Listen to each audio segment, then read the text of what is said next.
میں عرض کرتا ہوں، ایک ہمارے جنوبی پنجاب میں خواجہ فیض محمد شاہ جمالی صاحب تھے مرحوم، تو ان کے بیٹے تھے خواجہ محمد اکرم شاہ جمالی صاحب، یہ جنہوں نے مجھے دعوت دی تھی وہی والے؟ دعوت دی تھی۔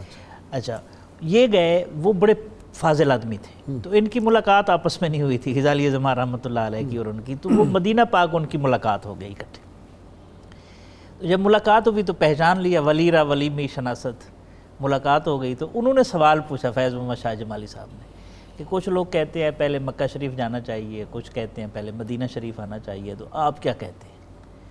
حاضر جوابی کمال تھی۔ آپ نے فرمایا دیکھیں، اگر کوئی آپ جیسا انسان آئے جو پاک ہو، متقی ہو، اسے تو سیدھا مدینہ پاک آنا چاہیے، اور اگر کوئی میرے جیسا آدمی جائے تو پہلے مکہ شریف جائے، پاکیزگی حاصل کرے، دھلائی ہو جائے، اور پھر بارگاہ رسالت پاک صلی اللہ علیہ وسلم میں حاضری دے۔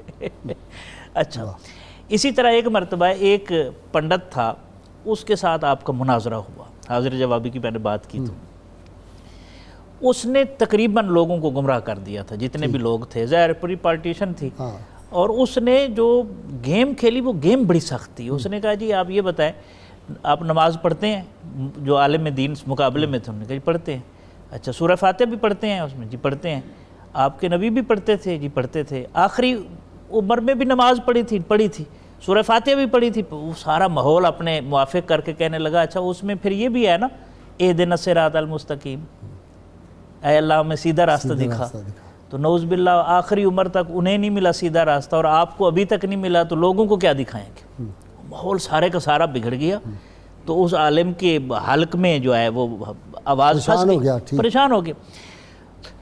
آپ اس وقت نوجوان تھے، کوئی 13-14 سال عمر تھی، تو آپ آ گئے سٹیج پر اور کہا پنڈت جی اگر اجازت ہو تو میں عرض کروں۔ تو پنڈت کہنے لگا ہاں، اپنے بڑوں کو بھی بلا کر لے آئے، وہ زوم میں تھا۔ تو آپ نے فرمایا دیکھیں بات یہ ہے کہ آپ کا جو بھگوان ہے نا وہ ہوتی ہے مورتی، ایک نظر دیکھیں اوپر تک وہ ختم ہو جاتی ہے۔ ہم جس پروردگار کو مانتے ہیں وہ لامحدود ہے، اس کی عظمت بھی لامحدود ہے، اس کی ذات بھی لامحدود ہے، اس کی شان بھی لامحدود ہے، اور ہم میں سے جب کوئی اہدنا الصراط المستقیم پڑھتا ہے، معرفت کی ایک منزل طے ہوتی ہے تو ہزاروں منزلیں آگے دعوت نظارہ دے رہی ہوتی ہیں۔ تو اگر آپ کو اب بھی سمجھ نہیں آئی اور آپ مورتی پر قیاس کر رہے ہیں تو پھر آپ کی عقل کا نقص ہے۔ تو وہ سارے کے سارے جو گمراہ ہو چکے تھے وہ آپ کے استدلال کی وجہ سے پھر اسلام